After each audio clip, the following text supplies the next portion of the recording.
বন্ধুরা, এটি এমন এক রাত যখন মানব জীবনের গুরুত্বপূর্ণ সিদ্ধান্তগুলি নেওয়া হয়। কে মারা যাবে এবং কে বেঁচে থাকবে, কে এই পৃথিবীতে একটি নতুন জীবন শুরু করবে এবং কে এই পৃথিবী ছেড়ে চিরবিদায় নেবে, কে গরিব থেকে ধনী হয়ে যাবে এবং কার জীবনে দুর্দিনের সূচনা হবে, কার নাম মৃতদের তালিকায় লেখা হবে।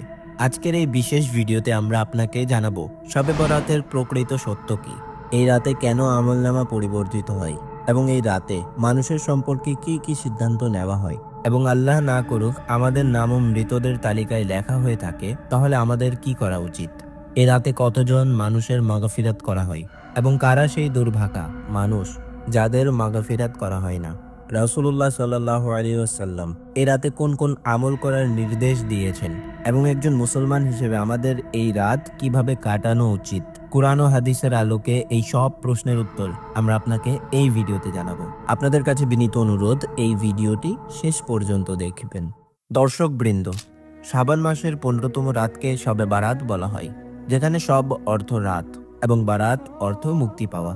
কারণ এই রাতে মুসলমানরা তওবা করে গুনাহ থেকে মুক্তি পায় এবং আল্লাহ তাআলার অশেষ রহমতে অগণিত মুসলমান জাহান্নাম থেকে মুক্তি লাভ করে। তাই এই রাতকে শবে বরাত বলা হয়। এই রাতকে লাইলাতুল মুবারাকা অর্থাৎ বরকতময় রাত এবং লাইলাতুল রহমা অর্থাৎ রহমত নাজিল হওয়ার রাতও বলা হয়।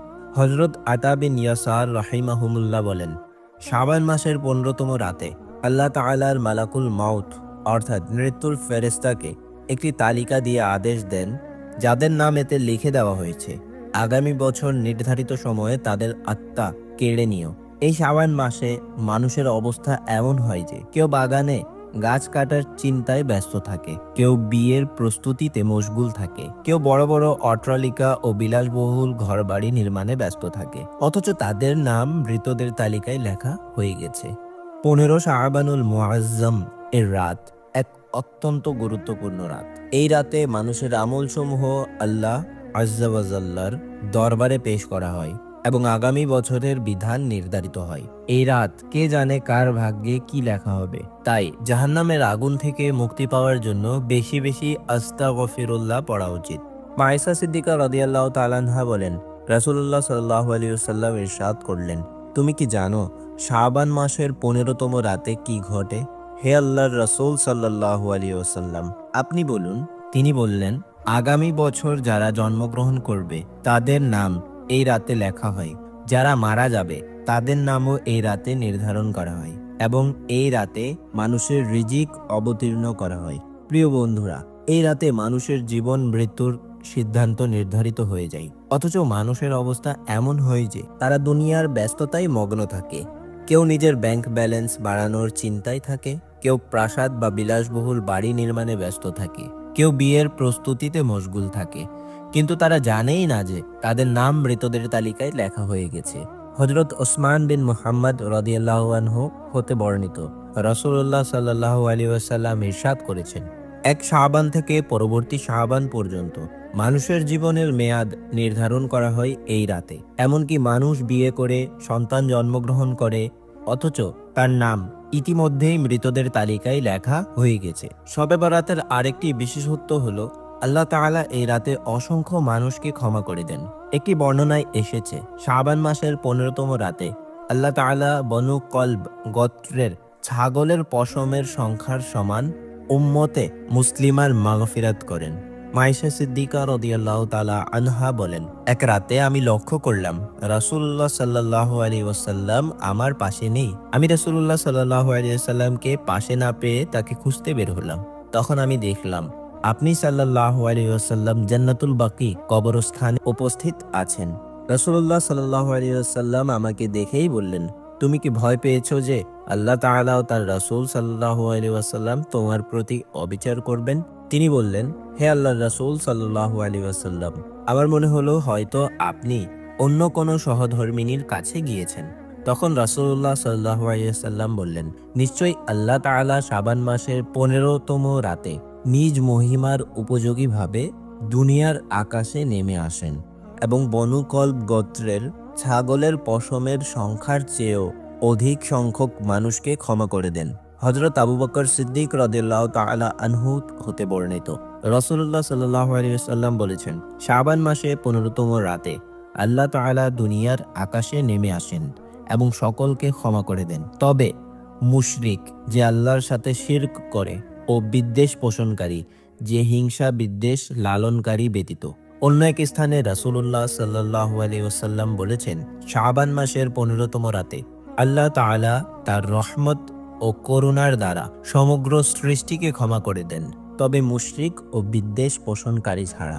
হযরত আব্দুল্লাহ বিন আস রাদিয়াল্লাহু আনহু বলেন, রাসূলুল্লাহ সাল্লাল্লাহু আলাইহি ওয়াসাল্লাম বলেছেন, শাবান মাসের 15তম রাতে আল্লাহ তাআলা তার রহমত দ্বারা সমস্ত মুসলমানদের ক্ষমা করে দেন, তবে দুই ব্যক্তি ব্যতীত। 1. যে ব্যক্তি হিংসা বিদ্বেষ পোষণ করে। 2. যে ব্যক্তি কোনো নিরপরাধ ব্যক্তিকে হত্যা করেছে। প্রিয় বন্ধুরা, এটি এমন একটি রাত যেখানে আল্লাহ তাআলা মুসলমানদের ক্ষমা করে দেন এবং আমাদের দোয়া কবুল করেন।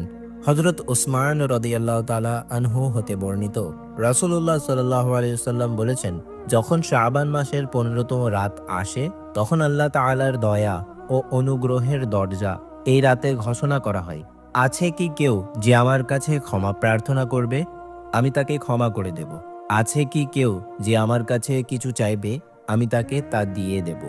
এই সময়ে আল্লাহ তাআলার কাছে যা চাওয়া হয় তিনি তা দান করেন এবং সকলের দোয়া কবুল করেন, তবে অভিশপ্ত নারী যে খারাপ কাজে লিপ্ত ও মুশরিক যে আল্লাহর সাথে শিরক করে, এই দুই ব্যক্তি ব্যতীত। হযরত আলী রাদিয়াল্লাহু তাআলা আনহু হতে বর্ণিত, রাসূলুল্লাহ সাল্লাল্লাহু আলাইহি ওয়াসাল্লাম বলেছেন, যখন শাবান মাসের 15তম রাত আসে তখন রাত জেগে নামাজ পড়ো এবং 2 দিন রোজা রাখো। অন্য এক স্থানে রাসূলুল্লাহ সাল্লাল্লাহু আলাইহি ওয়াসাল্লাম বলেছেন, শাবান, রজব ও রমজানের মাঝখানে একটি মাস আছে যার মর্যাদা সম্পর্কে মানুষ গাফিল। এই মাসে বান্দাদের আমল আল্লাহ তাআলার দরবারে পেশ করা হয়। একটি বর্ণনায় এসেছে যে রমজান মাস ব্যতীত রাসূলুল্লাহ সাল্লাল্লাহু আলাইহি ওয়াসাল্লাম শাবান মাসে সবচেয়ে বেশি রোজা রাখতেন এবং আল্লাহ তাআলার ইবাদতের জন্য প্রস্তুতি নিতেন। রাসূলুল্লাহ সাল্লাল্লাহু আলাইহি ওয়াসাল্লাম বলেছেন, শাবান আমার মাস আর রমজান আল্লাহ তাআলার মাস। কিন্তু বন্ধুরা, দুঃখজনক বিষয় হলো আজকের যুগে কিছু মুসলমান এই বরকতময় রাতে শুধুই খেলতামাশায় লিপ্ত থাকে, রাতভর নির্থক কথাবার্তা বলে সময় অপচয় করে। এটি শরীয়তের কঠোর অপরাধ। সেই রাতটিতে যখন আমাদের ক্ষমা প্রার্থনা করা উচিত, আজকের মুসলমানরা সেই রাতটি অকারণে ব্যয় ও খেলতামাশায় কাটিয়ে দেয়। আল্লাহ তাআলাকে সন্তুষ্ট করার বদলে উল্টো এই গুনাহে ডুবে আল্লাহ তাআলাকে রাগান্বিত করেন। দোয়া করি আল্লাহ তাআলা এই পবিত্র রাতে আমাদের সবাইকে বেশি বেশি আমল করার তৌফিক দেন এবং আমাদের গুনাহ থেকে চিরকাল তওবা করার সুযোগ দান করেন। কে জানে, হয়তো আমাদের নামও মৃতদের তালিকায় লেখা হয়ে গেছে। আশা করছি Muin all in one YouTube চ্যানেলের এই ভিডিওটিও আপনারা ভরপুর লাইক এবং শেয়ার করবেন। আপনাদের ভালোবাসা কমেন্টের জন্য অসংখ্য ধন্যবাদ। দেখা হবে পরবর্তী চমৎকার ভিডিওতে।